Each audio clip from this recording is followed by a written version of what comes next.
प्रश्न उत्तर सत्संग माध्यम से आज एक प्रश्न आया है संगम मेहता कनाडा से, अमेरिका। उनका प्रश्न है कि महाराज, तरह तरह के साधु संत की बात सुनते सुनते मन भ्रमित हो जाता है। वो कुछ बोलता है, वो कुछ बोलता है, वो कुछ बोलता है, ये कुछ बोलता है। जैसे काले आपने कहा, एक वीडियो आपके देखा कि भगवान के मंदिर में दिया जलाना, आरती करना, ये भक्ति के अंतर्गत आता है। आप प्रेमानंद बोले कि ये नौटंकी है। किसकी बात माने किसकी बात न माने ये समझ में नहीं आ रहा है। कितने कथाकार क्या क्या बोलते रहते हैं। इसका समाधान करें। बहुत सुंदर प्रश्न आपने पूछा। देखो भाई, आजकल भेड़ बकरी की नहीं, कथा प्रवचन करने वाले सब सांसारिक लोग को, गृहस्थ परिवार वाले, बाल बच्चे वाले, जो माया मोह में खुद ग्रसित है, ऐसे लोग को थोड़ा पैसा कमाने के लिए चक्कर में जो है सो कथाकार बन रहे हैं। जैसे बिजनेस करना का धंधा होता है, जैसे आलू बेचना, टमाटर बेचना, ऐसे ही जो है ये कथा प्रवचन करके लोग को से पैसा कमाना, नाम कमाना, ये एक धंधा हो गया है। सबको होड़ लगा हुआ है। साधु संत में भी, मतलब ये जो संसारिक लोक में जो है, हमारे साधु संत जो अयोध्या, वृंदावन, हरिद्वार, ऋषिकेश में जो रहते हैं, बद्री केदार में, वो लोग तो इसमें नहीं है।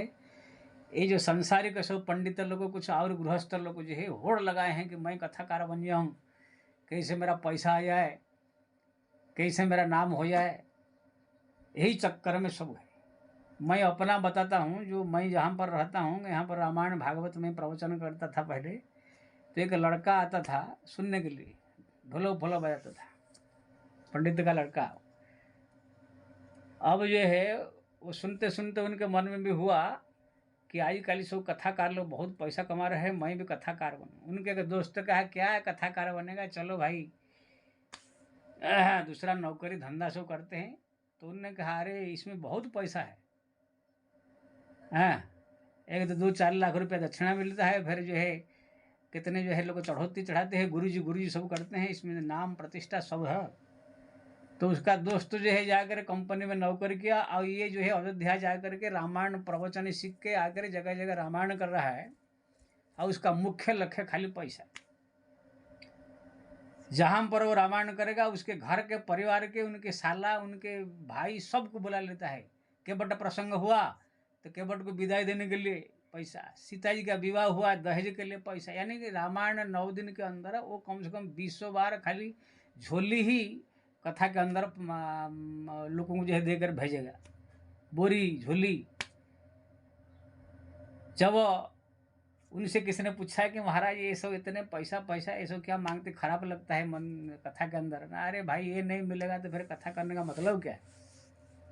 तो कहने का मतलब ये है, मैं A to Z जितने संसारिक सब कथा प्रवचन करने वाले, और कुछ हमारे साधु संत भी एक रूप धारण करके जो है, कुछ लोग जो है ये पैसा कमाने का धंधा खोल लिया। इनको ना कोई भजन से मतलब है, इनको न कोई राम से मतलब, ना इनको कोई कृष्ण से मतलब। बस मैं बड़े बड़े कथाकारों के कथा भी सुना हूँ, उनके पास आश्रम में जाकर रहा कर उनका दिनचर्या देखा। खाली मंच पर खाली बड़ी बड़ी बात करते हैं, उनका दिनचर्या देखोगे बस मंच से उतर जाने के बाद दुनियादारी, कितना पैसा चढ़ा, कितना पैसा आया, कितना गया, आगे प्रोग्राम किया है, यही सब चर्चा होता रहता है। ये सब धंधा खोल के बैठे हैं। इसलिए मैं सब पब्लिक से, जो भी हमारा वीडियो देखता है, उसके निवेदन करता हूँ, कोई भी कथाकार अगर कथा कर रहा है, देखो वो नाम जापक है, भगवान के भक्ति में डूबा हुआ है, और सबसे पहला साधु संत आदमी तपस्वी है, घर द्वार संसार छोड़ करके साधु बना है, सन्यासी है, साधु है। और साधु होने के साथ साथ भी उनका मन भक्ति में जुड़ा हुआ है और नाम जापक है। हरि नाम को ज़्यादा बल देता है कथा के अंदर, हरि नाम जप के लिए ज़्यादा करता है, ना पैसा रुपया, दान धर्म, अन्य क्षेत्र और जो है गौशाला, ये सब खोल करके लोगों को जो है बता रहा है कि ये सब करो, कि नाम जपो और भगवान के भजन की को बल देकर कथा करता है। ये सब देखना चाहिए। अगर भगवान का नाम जपो, भगवान का भक्ति को बल देकर कोई कथा करता है प्रधान, तब ऐसे कथाकार, वो भी साधु संत तपस्वी हो, उसी की प्रवचन सुने। गृहस्थ लोग का तो एकदम मत सुने, क्यों ना आज तक किसी गृहस्थ ने कथाकार बन के प्रवचन नहीं किया। अब चाहे सत्य युग में देखिए, त्रेता में देखिए, द्वापर देखिए, कलयुग में देखिए, भागवत का प्रवचन अगर किया है तो सुखदेव जी ने परिचित किया है। सुखदेव साधु संत तपस्वी। गोकर्ण जी ने अपने भाई धुंधुकारी जो प्रेत बन गया था उसको सुनाया, तो गोकर्ण जी साधु संत सन्यासी। सनकादि ने नारद जी को सुनाया। सनकादि के सब साधु संत महात्मा है। ये सब जितने आप देखेंगे सब सब कोई भी गृहस्थ आदमी नहीं है। कोई गृहस्थ आदमी किसी कथा नहीं सुनने, या तो ऋषि मुनि महात्मा जो हमारे वन में रह कर तपस्या करते थे, पहुंचे हुए सिद्ध महापुरुष वशिष्ठ जैसे, अगस्त जैसे, अगर ऐसे कोई गृहस्थ ऋषि मिलेगा तो वो सब भक्ति में डूबे हुए सिद्धि वो करते थे। ये मोह माया में फंसे हुए, संसार में रहते हुए ये सब बाल बच्चे पैदा करते हैं, प्रतिदिन पैदा हो रहे हैं, पढ़ा रहे हैं, लिखा रहे हैं, ये सब दुनियादारी करने वाले प्रवचन करने का लायक नहीं है। इसलिए भागवत में शुरू होते ही जो है महात्म्य में लिखा गया, विरक्त वैष्णव विप्र वेश साध विशुद्धिकृत। विरक्त होना चाहिए, संसार से विरक्त हो, वही कथा प्रवचन करने के लिए पहले ही पद्म पुराण में इसको कहा गया है। ये गृहस्थ क्या करो, इतना गाली मेरे को आता जो है, साला दिन रात तुम बच्चा पैदा कर रहा है, दिन रात मोह माया पैदा फंसा हुआ है, रुपया पैसा के पीछे पागल है, क्या तुम भागवत प्रवचन कर रहा है, रामायण प्रवचन कर रहा है। एक लड़की है चित्रलेख करके भागवत करते करते करोड़ रुपया कमा लिया, फिर अपने ड्राइवर के साथ प्रेम करके शादी कर, खुजली हुआ उसको जो है, फिर शादी कर लिया। एक लड़की जया किशोरी, वो भी कथा किया, अब ढूंढ रहा है लड़का कहाँ से मिले, उसको रहा नहीं जा रहा है। कथा प्रवचन करने वाले यही शादी ब्याह करते हैं। ये विरक्त परमहंस संहितायाम बयान सिक्यम, ये भागवत में लिखा हुआ है। एक गृहस्थ लोग को जो है वहां पर बैठने का अधिकार नहीं है, चाहे ब्राह्मण हो चाहे कोई भी हो।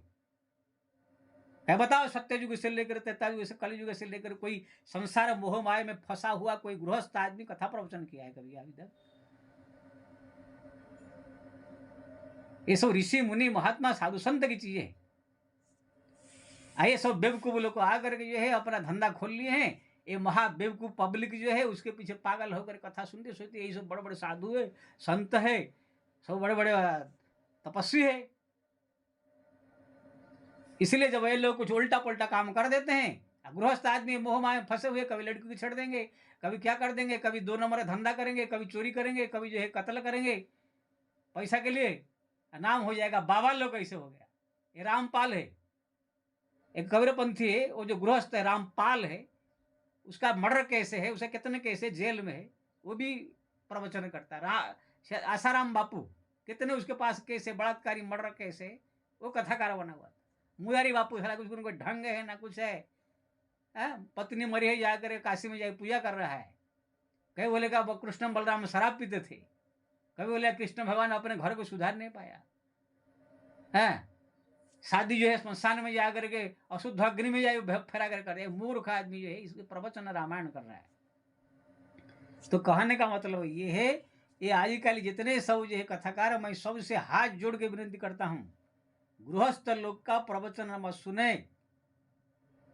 अगर गृहस्थ लोग कोई है तो पहुंचे हुए, अगर जैसे हमारे बड़े बड़े संत हुए, प्रहलाद जैसे ध्रुव थे, ऐसे भगवान का दर्शन किया हुआ, हमारा कुछ ऐसे संत भी है आजकल कलयुग में भी हुए हैं, जो कि गृह संसार में रह करके जो है अपना दर्शन भगवान को किया।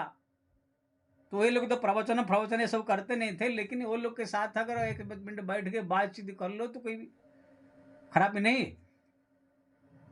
लेकिन आजकल के कलयुग में जो कथाकार वक्ता निकले, ये लोग को जो है कथा क्या सुनने का, मूर्खों के साथ मुंह देखना नहीं चाहिए, नहीं तो इसे भ्रमित कर देंगे तुम मोह माया में डाल करके।